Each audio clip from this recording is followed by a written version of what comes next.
छुपल राज के खुली पिटारा, जनता के अब यह बनारा। रोजी रोटी के सवाल, विकास निर्माण, भ्रष्टाचार, अत्याचार, रूढ़िवादी और अंधविश्वास पर कड़ा प्रहार। हर क्षेत्र के व्यक्तित्व संघ के सीधा दंगल, कार्यक्रम आमने सामने।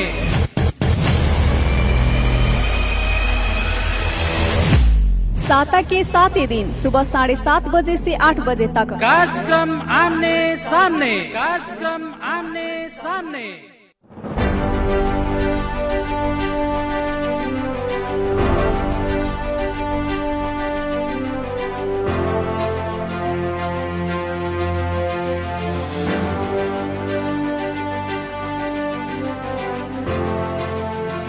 नाम और ढेर सारा स्वागत बा हमनी के तमाम भोजपुरी श्रोता लोग के कार्यक्रम आमने सामने के आज के दंगल में फिर से हम अपने ही के दोस्त मनोज पटेल हाजिर हो गए बनी और जनता के सरकार संगे जुड़ायल विभिन्न विषय वस्तु पर हमनी चर्चा परिचर्चा करते आ रहा बानी हरेक कार्यक्रम में। और खास करके हमनी विकास के सवाल पर, शिक्षा के सवाल पर, स्वास्थ्य के सवाल पर, गरीबी के सवाल पर, रोजी रोटी के सवाल पर, अत्याचार भ्रष्टाचार के सवाल पर, महिला हिंसा के सवाल पर, चाहे बाल अधिकार हनन के विषय वस्तु काहे न हो, हर पहलू पर हमनी कड़ा नजर जमैले बानी और सीधा प्रश्न के सीधा जवाब हमनी लेते आ रहा बानी कार्यक्रम आमने सामने के दंगल में। और कार्यक्रम आमने सामने के आज के दंगल में हमनी के साथ में खास करके 12 परसा रौटहट और तराई के ही अगर कहल जाओ तो एगो बहुत ही गंभीर विषय वस्तु के विषय में हमनी आज छलफल कर रहा बानी। नारायणी हॉस्पिटल जौन एगो स्वास्थ्य के क्षेत्र में प्रदेश नंबर 2 के ही एगो धरोहर के रूप में रहल बा। गरीब लोग के वहाँ इलाज मिलेला, कितना सही मिलेला, कितना गलत मिलेला, ई विषय में भी हमने आज के चर्चा में विश्लेषण हमने करें। सबसे पहले हम आज के हमनी के जो वक्ता बनी उनका के हम अपने लोग से परिचय करा देवे के चाहतनी। आज हमनी के साथ में आमने सामने के दंगल में जुड़ रहा बानी नारायणी अस्पताल विकास समिति के पूर्व अध्यक्ष विनोद गुप्ता जी। वहाँ प्राध्यापक भी बानी, विश्लेषक भी बानी और विभिन्न विषय वस्तु पर पत्र पत्रिका में भी वहाँ लिखते आ रहा बानी, कलम चला रहा बानी वहाँ के। और हम नारायणी अस्पताल के विषय पर होके वाला बहस में हम उनका से ऐसे जोड़ ले बानी कि वहाँ नारायणी हॉस्पिटल के बहुत ही नजदीक से वहाँ देख ले बानी और अपनी विकास समिति के अध्यक्ष रख वहाँ नारायणी हॉस्पिटल के चले बानी। का बा वहाँ के समस्या, जनता के सही इलाज मिल रहा बा कि ना मिल रहा बा, त्रुटि कहाँ बा, कैसे सुधार हो, ई विषय पर हम उनका से छलफल करें। आज कार्यक्रम आधा घंटा तक ले अपने पूरा हमने के सुने और सहयोग करें, हम विश्वास रख ले बानी। सबसे पहले विनोद सर के हमने के कार्यक्रम में हम स्वागत करके चाहें, अपने के स्वागत बा। धन्यवाद। विनोद सर, सबसे पहले नारायणी अस्पताल के गरिमा के विषय में बनाई। स्वास्थ्य के क्षेत्र में नारायणी अस्पताल प्रदेश नंबर 2 में नारायणी अस्पताल के का महत्व बा? नारायणी अस्पताल के महत्व के बारे में हम एगो ऐतिहासिक तथ्य रो माध्यम से संपूर्ण श्रोता के जानकारी करा के चाहतनी कि पृथ्वी वीर विक्रम शाह जे काठमांडू के वीर अस्पताल बनैलन तो उहे एगो सनद, एकेगो सनद से में लिखल बा काठमांडू का जनता को लागी, काठमांडू में तराई का जनता को लागी वीरगंज में एक अस्पताल बनाई दिनिया के लाल मोहर लगावल बा। तो जितना पुरान नेपाल के वीर अस्पताल है उतने पुरान वीरगंज के आज के नारायणी अस्पताल है। 130-35 वर्ष के इतिहास हो चुकल बा। तो समस्या और गरिमा के अगर वो बात करें तो यही एगो घटना सबका ला काफी बा कि आज वीर अस्पताल कहाँ बा, वीरगंज के अस्पताल कहाँ बा। लेकिन स्वास्थ्य में सारा यहाँ के जनता, प्रदेश नंबर 2 के सारा लोग आज भी नारायणी हॉस्पिटल में इलाज करावे आवेला, लेकिन सब लोग के यह शिकायत रहेला कि सही इलाज वहाँ नहीं के होत।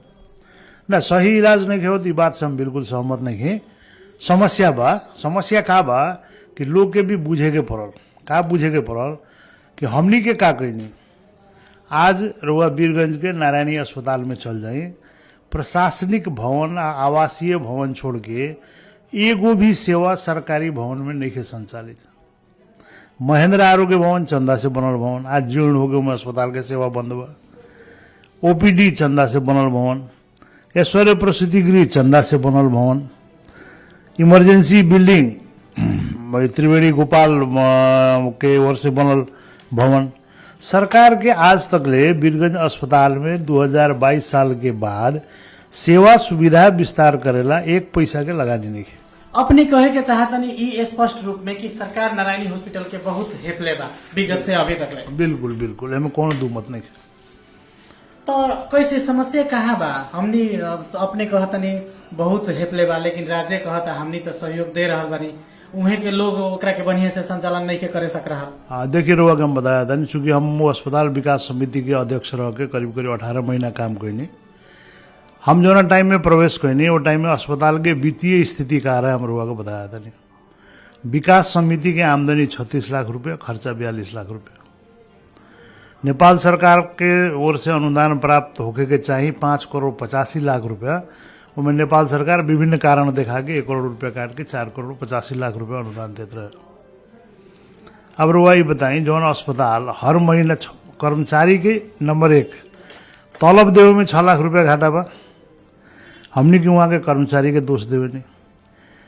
कर्मचारी के 20% तलब के संगे जौन भत्ता मिलेला विकास समिति के कर्मचारी के, वो हम गई नहीं तो 24 महीना से ना मिलल रहे। संचय कोष ना कटाइल रहे। चिकित्सक लोग के भी बारे में बात करे तो 64 साल में चिकित्सा सहायक जौन चिकित्सा सहायक वहाँ 4 तह में भरना भइल, वो हमारा कार्यकाल तक ले वो 4 तह में काम करत रहे। 75 साल तक ले 11 वर्ष तक ले एक तह में 16 वर्ष 15 वर्ष 14 वर्ष से चिकित्सक लोग काम करता विकास समिति में। वो लोग आज भी हमारे छोड़ला के बाद भी आज भी वो लोग मेडिकल अधिकृत की हैसियत में काम करता। अपने कहतनी कि चिकित्सक लोग के दुख बा, लेकिन जनता के बुझाई का बा कि चिकित्सक लोग वहाँ के राजा बा, वहाँ सेवा कम करेला, अपन क्लिनिक चलावे के खातिर वहाँ रहेला। और चिकित्सक लोग के राजनीति के कारण से, नेता लोग के राजनीति के कारण से ही नारायणी हॉस्पिटल के विकास ना होके सकल कह के जनता के बुझाई बा। नेता लोग के राजनीति के कारण से तो पक्के हो, काहे कि नेता लोग अगर प्रयास कैले रही, चाहे वो कोनो दल के होके प्रयास कैले रही तो निश्चित रूप से कुछ लगानी नारायणी अस्पताल में आयल रही। सबसे बड़का बुझे के बात का बा वहाँ अव्यवस्था के 2 कारण बा, एगो बाहरी एगो आंतरिक। बाहरी कारण का बा कि 50 बेड के हॉस्पिटल महेंद्र आरोग्य भवन है। अब वो 50 बेड के हॉस्पिटल आज 300 बेड में चलता। ओकर दरबंदी आज भी 50 बेड के बा। प्राइवेट नर्सिंग कॉलेज के बच्ची लोग आके अगर वहाँ सेवा ना देवे तो रोज 50 गो पेशेंट बिना सेवा के मर जाएगा। 300 बेड के अस्पताल जहाँ चलता वहाँ कार्यरत नर्स के दरबंदी स्वीकृत 45, कार्यरत 13 आदमी रहे। हम गए नहीं था। रोवा बताई कैसन सेवा हुई। चिकित्सक के और रोवा बात करता नहीं तो देखिए हम रोवा के अब डिटेल में हम बताया था। नहीं मेडिसिन विभाग में, औषधि विभाग में सबसे बेसी रोगी औषधि विभाग में रहेला। औषधि विभाग में जमा बेड के संख्या 44, डॉक्टर के संख्या 14 यहाँ 42, हर 3 गो बेड पर एगो डॉक्टर। नतीजा का होई, एक जगह ओपीडी में 5 गो डॉक्टर बैठे था, 2-4 आदमी वार्ड में घूमे गए, बाकी लोग कहीं बा। अव्यवस्था आवश्यक नहीं खे, लेकिन सरकार करार में रख के भेज दिले बा। एक और देखी यही समस्या बा। दोसर और समस्या देखी, नेपाल में मातृ सेवा के जो सरकार की ओर से काफी प्राथमिकता दे के इलाज करल जाला। अब वहाँ हमने के 6 गो डॉक्टर लोग रहे लोगों में वो टाइम में। सब केहू तो गाइनोकोलॉजिस्टे रहे, लेकिन केहू मेडिकल अधिकृत में रहे, केहू गाइनोकोलॉजिस्ट में रहे। 2 आदमी डेली ओपीडी में बैठेला, 2 आदमी ऑपरेशन में चल जाला, 2 आदमी वार्ड में रहेला। अब वो डॉक्टर लोग के साप्ताहिक छुट्टी जो मिले के चाहिए छुट्टियों ना मिलेला। ओकरा बाद भी वो लोग के ऑन कॉल ड्यूटी रात में आके करे के पड़ेला।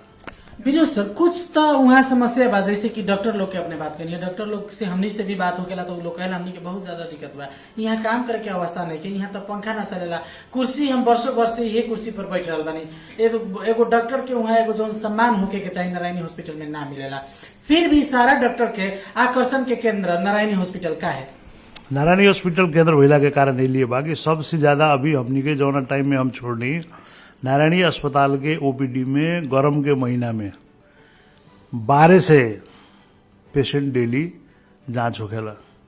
रुआ खुद विचार करी, एगो विभाग में 12 से पेशेंट के जांच करेला। मान ली वहाँ 5 गो विभाग बा तो 5 गो विभाग में एगो पेशेंट के दूसरे पेशेंट देखे के पड़ल। एगो विभाग के दूसरे पेशेंट देखल संभव बा डॉक्टर के 9 बजे से लेके 1 बजे तक के या 2 बजे तक के समय में।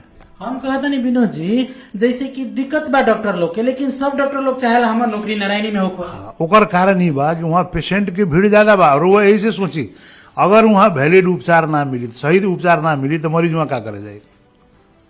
मरीज वहाँ जाता तो मरीज के आकर्षण के केंद्र बा नारायणी। हाँ, का वहाँ गलत बा? अव्यवस्था बा, अव्यवस्था बा, ई मानता नहीं। लेकिन नारायणी उपचार नहीं के देती, बात नहीं के।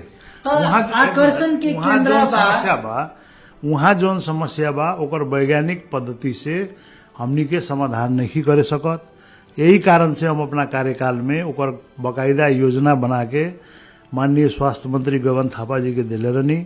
आ वो अनुसार से 500 बेड के अस्पताल महेंद्र आरोग्य भवन वाला साइड में बनावे के स्वीकृत हो गई रहे, जो अभी सुनता नहीं और ज़्यादा एक्सटेंशन होके कहाँ परवानीपुर में कहीं जगह हुआ लेके बनाओ के कार्यक्रम हो रहा बा। तो मुख्य कहा जे एगो सामान्य सिद्धांत कहा जे रउआ ओपीडी में जितना पेशेंट रहे उतना बेड के हॉस्पिटल बनावे के पड़ी। आज रउआ लगे 800 से 1000 को बेड के पेशेंट बा, रउआ 300 एक समस्या 1 मिनट में बुझे के कोशिश करी। ओपीडी में 1000 पेशेंट, बेड के क्षमता 300, कर्मचारी के क्षमता 50 बेड के अस्पताल के, कैसे सिस्टम चली? वहाँ अव्यवस्था ना हुई तो का हुई? तो आज तक ले ये प्रश्न जनता के अपना नेता लोग से करे के चाहिए कि आज तक ले का कैलक लोग काहे ध्यान ना दिलक लोग? जोन हिसाब से जनसंख्या बढ़ता, 12 जिला परसा जिला हमने के लगे तो 72 तक के पेशेंट आवेला। विनोद जी, अपने कहनी यहाँ कहीं ना कहीं मधेश के एगो हॉस्पिटल होला के कारण, तराई के हॉस्पिटल होला के कारण नारायणी हॉस्पिटल हेपा में पड़ल। लेकिन ऐसे नेपाल के इतिहास देखल जाओ तो अधिकांश स्वास्थ्य मंत्री मधेश के लोग बनल बा, बार बार अपने लोग से भी हमने सुन ले बानी। तो वो लोग अपना समय में काहे ना कैलक? देखिए, मधेश के जो राजनीतिक नेता लोग रहे न, अब एगो चीज हम का कहें कि माननीय उपेंद्र यादव, हम जो ना हमारा अंतिम समय रहे वो टाइम में सरकार समिति खारिज करे के निर्णय ना कैले रहे, तो उनका के हम एगो धन्यवाद का देवे के चाहेम कि वो हमरा से जो ऊपर वार्ता भई रहे हम कहलन जे मलाई समस्या होइन समाधान दिनुहोस्।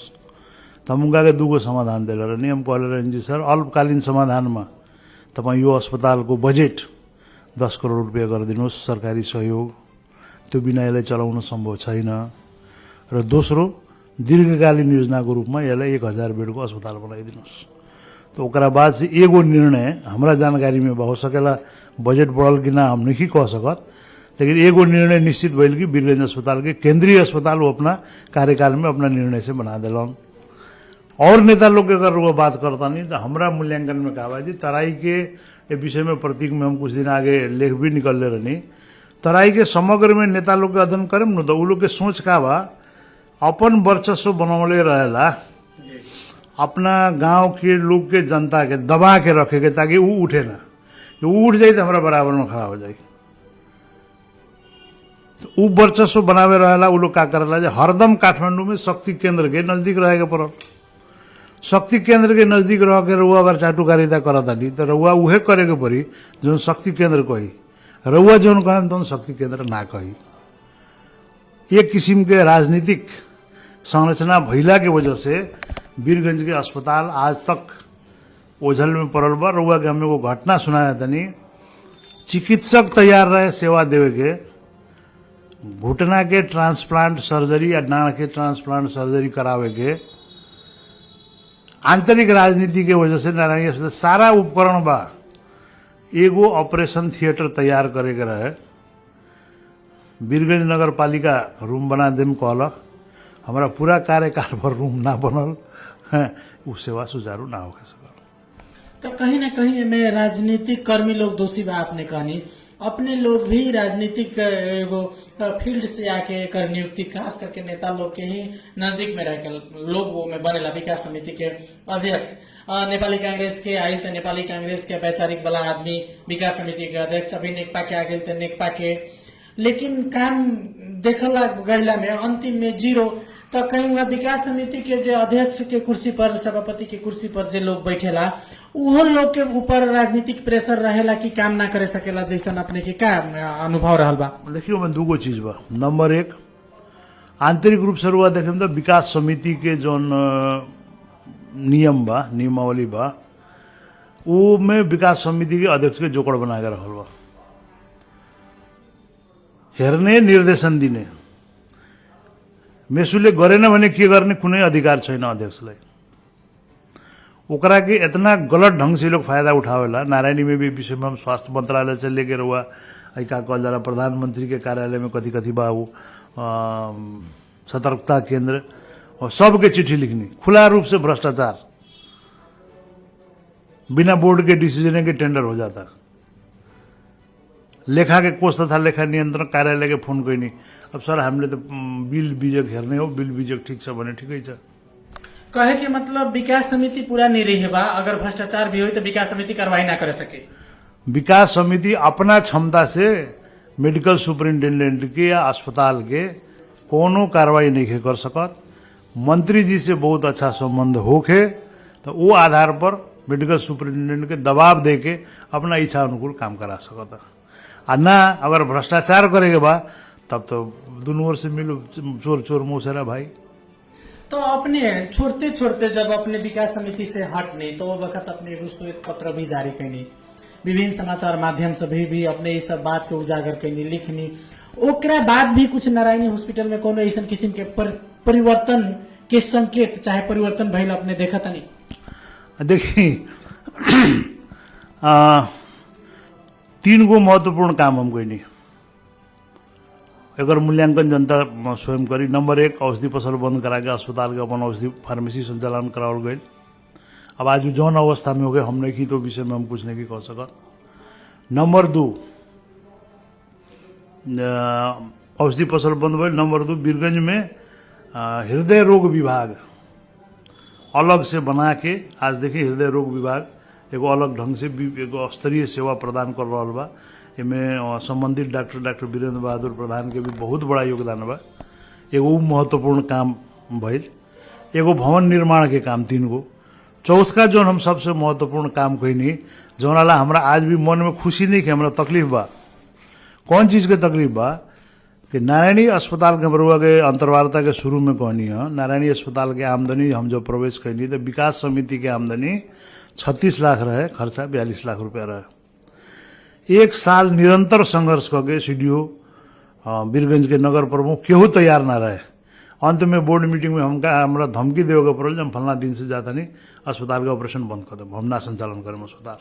जे श्रीपाद को नेपाल सरकार जे कार्रवाई करे हम बोगेला तैयार बने, हम ना चलाएं अस्पताल, यंगे घाटा में हम अस्पताल नहीं चला सकत कह के सामान्य शुल्क वृद्धि कहला के बाद आज नारायणी अस्पताल के मासिक आमदनी हमरा जानकारी के हिसाब से 72-73 लाख रुपया बा।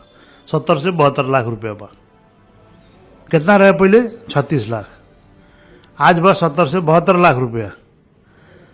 तो कम से कम अब तो थोड़ा सा स्वास्थ्य के उपचार देवे के स्थिति में सुधार होके के चाहिए। लेकिन वो लोग प्रयास करत भी हुई, चिकित्सक लोग, अधिकांश चिकित्सक लोग हम रुआ के अगर परसेंटेज में कहे हो गए तो हम ही कहें 80% चिकित्सक लोग वहाँ ईमानदार बा, बढ़िया से काम करेला। 20% तनी गड़बड़ बा लोग, अब वो हर जगह रहेला। लेकिन अभी भी आजो विनोद जी वहाँ के एम्बुलेंस वाला लोग वहाँ से पेशेंट दोसर हॉस्पिटल में पुरिया पहुंचावे के, उहे के जो कर्मचारी लोग बा आसे पासे दवाई में कमीशन के खेल, एकरा बाद में पेशेंट के वहाँ जौन बा यहाँ सही इलाज ना हो सकी कह के कन्विंस करके दोसर इलाज में दोसर हॉस्पिटल में भेजा देवे के, आईसीयू खाली बा फिर भी खाली नहीं के कह के अपन प्राइवेट क्लिनिक में बैठा देवे के, समय रहते हुए डॉक्टर वहाँ हाजिरी करके सिर्फ चल जाए के प्रवृत्ति तो आजो कायम बा वहाँ। हाँ, वो प्रवृत्ति बिल्कुल कायम बा। हमारा टाइम में कुछ हद तक ओकरा के हम पूरे तो ना कुछ हद तक नियंत्रण भई रहे। देखिए का होखेला, कोनो भी संस्था जब बड़ा हो जाला अस्पताल 24 घंटा चलेला, दिन में भी ड्यूटी में लोग आवेला, रात में भी आवेला। अब वहाँ सबसे बड़का समस्या रहा का बा कि नाइट ड्यूटी में पेशेंट आवता, वो पेशेंट कर्मचारी रहा हाजिरी कोई कहीं 2 घंटा ला 4 घंटा निकल गई, के निगरानी करी? निगरानी करे वाला आदमी नहीं है। काहे नहीं है? तो दरबंदी नहीं है। दरबंदी में विकास समिति अपना से रख नहीं सकत। आ सबसे बड़ा एगो नीतिगत कमजोरी का बा, ये हम गगन थापा जी के भी कहले रहनी, उनका और से हमारा एश्योरेंस मिलल रहे कि हम कदम लेकिन ना करे सकल, समय के अभाव भइल हुई। इतना बड़का अस्पताल में रउआ सुन के आश्चर्य हुई, अधिकृत स्तर के एगो प्रशासकीय अधिकृत नहीं है आज तक ले, जौना कि हम लिखित रूप से मांग गए कि हमरा के 2nd क्लास एडमिनिस्ट्रेटिव अफसर यहाँ दी, काहे कि यहाँ 1st क्लास डॉक्टर लोग बा। 4 तरह के कर्मचारी 1st क्लास के अफसर के डील ना कर सकल, क्यों टेरबे ना करी। आ उहे चीज होखेला वहाँ। तो प्रशासनिक रूप से जौन एगो प्रशासन के प्रभाव होके चाहे नीतिगत रूप में, वो नारायणी अस्पताल में बिल्कुले नहीं है। ये विषय के लेके हमारा समय में भी मेडिकल सुपरिंटेंडेंट से बारंबार वाद विवाद भइल।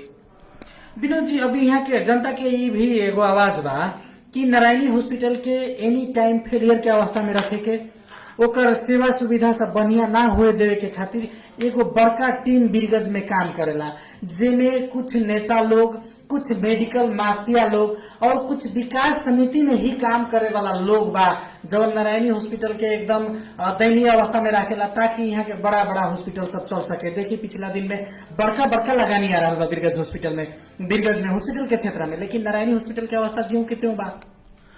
देखिए हमारा अपन अनुमान कहा कि तो बिजनेस में कंपटीशन हर जगह होखेला, और जब नेपाल में स्वास्थ्य सेवा ओपन कैली गई बा निजी क्षेत्र ला, तो निजी क्षेत्र के अच्छा से अच्छा अस्पताल है तो बढ़िया बात बा। लेकिन सबसे बड़का इम्पोर्टेंट चीज का बा, एगो सदप्रयास नाम के एगो चीज होखेला। जैसे हमारा टाइम में लायंस क्लब बीरगंज की ओर से हमने के रिक्वेस्ट कैले रहनी कि complete ICU with all modern facilities, करीब करीब 2-2.5 करोड़ रुपया के प्रोजेक्ट यहाँ बीरगंज में बना देवे के। और टाइम में नेपाल के ओर से जो लायंस क्लब के इंटरनेशनल वाइस प्रेसिडेंट बड़न संजय खेतान जी, उनका से भी बात भई रहे, हमने के चिट्ठी ड्राफ्ट करके दिले रहनी। अब हमारा हट गया के बाद से हमें कोनो फॉलोअप ना भइल, तब ना बनल। कैसे सुधार हो अपने अब का देखा तनी संकेत ई सरकार से कुछ आशा? सिंपल बात का बाजे जे एगो तो सबसे पहले हमनी के मंत्री जी हमरा के बना देन, उनका अवलाइज होके से पहले मंत्री जी के कहे के पर जे भी अध्यक्ष के दावेदार बा कि भाई है अधिकार सहित देव तो हम चेयर पर बैठे। हम कहले रहनी मंत्री जी के, रुआ चीज ना देम तो हमरा के मत रखी। हमरा 5 मिनट भी बैठे के शौक नहीं के पर हम नहीं चाहत बैठे के। आ विजन होके के पड़ल, काहे कि देखी वहाँ सबके पढ़ल लिखल डॉक्टर बा, हाईली क्वालिफाइड बा, ओकरा से रुआ तर्क से डील करे के क्षमता होके के पड़ल। लोग से झगड़ा तो नहीं कल जा सकत, तर्क से डील करे के सिस्टम में हॉस्पिटल रुआ चला देम, सबके सिस्टम में बन जाए। और वो अपने हम अध्यक्ष होके हम ही व्यथिति में रहें, हम ही अवैधानिक रूप से काम करें, तब अध्यक्ष जी लोग के बारे में बहुत बात पहले के आगे के सुन ले होके हम रहो ना। अपने नेपाली कांग्रेस के सरकार में विकास समिति के अध्यक्ष बना रहनी, अभी नेकपा के सरकार पर विकास समिति के अध्यक्ष परिवर्तन हो गई बा, नया विकास समिति के अध्यक्ष में अभी हाल ही में नया चेहरा आ गई बा। इस सरकार से और ये विकास समिति से कुछ आशा कल जा सकता?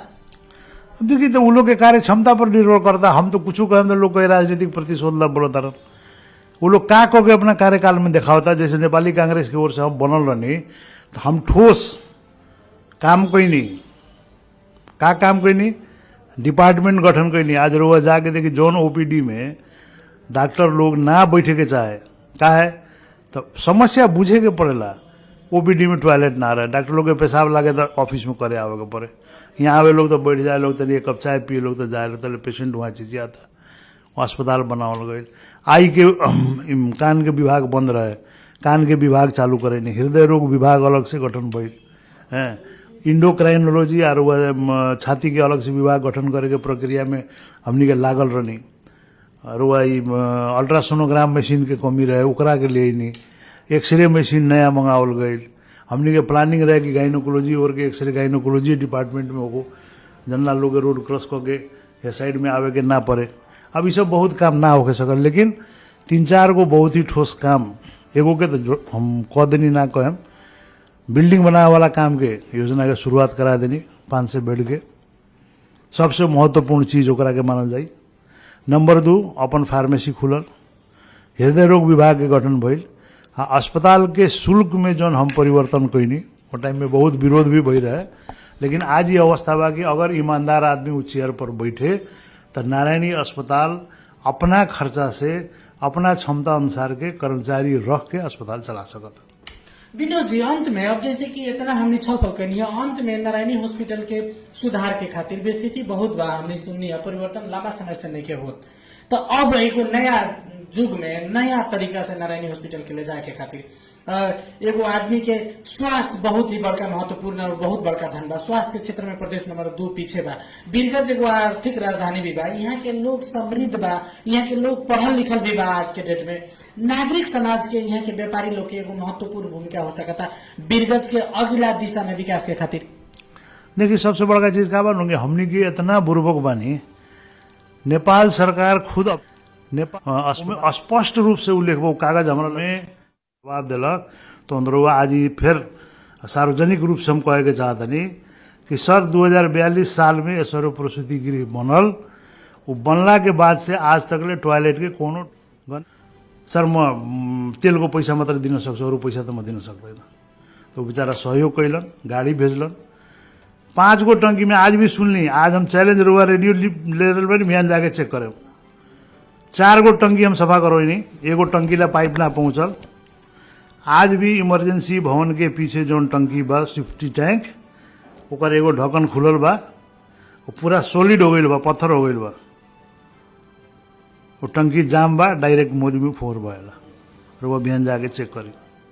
विनोद जी, बहुत अच्छा छलफल भइल। छलफल के हमने के निष्कर्ष निकल जाओ अंत में एक शब्द में वीरगंज के लोग, वीरगंज के नेता लोग और वीरगंज के नागरिक समाज नारायणी हॉस्पिटल के चाहिए परिवर्तन करे सके कि ना सके? सचेत हो तो निश्चित रूप से हो जाए, सचेतना रही तो निश्चित हो जाए, ना होके के बातें नहीं।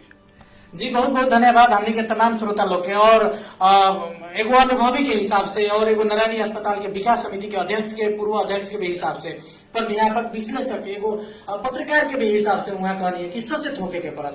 हम आशा करम वीरगंज के और पर्सा जिला के जनता, प्रदेश नंबर 2 के नेता लोग, यहाँ के नेता लोग सचेत होके हमने के कार्यक्रम सुन देनी है। ये कार्यक्रम से निष्कर्ष जरूर अपने लोग निकाले, हम आशा करब। आज के कार्यक्रम में हमने के सहभागी बहनी है नारायणी अस्पताल विकास समिति के पूर्व अध्यक्ष विनोद जी के बहुत बहुत धन्यवाद देते। हम मनोज पटेल विदा चाहें। नमस्कार, प्रणाम, धन्यवाद।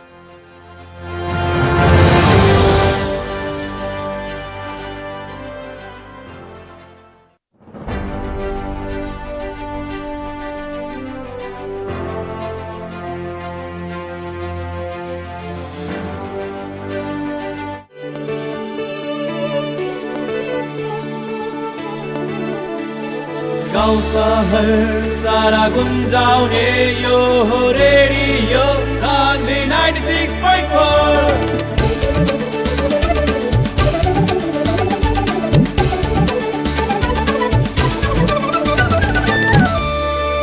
Radio Sanvi 96.4। Radio Sanvi time check अहिले 8 बजेको छ। This time check is sponsored by Nepal Indo hospital. 24 घण्टा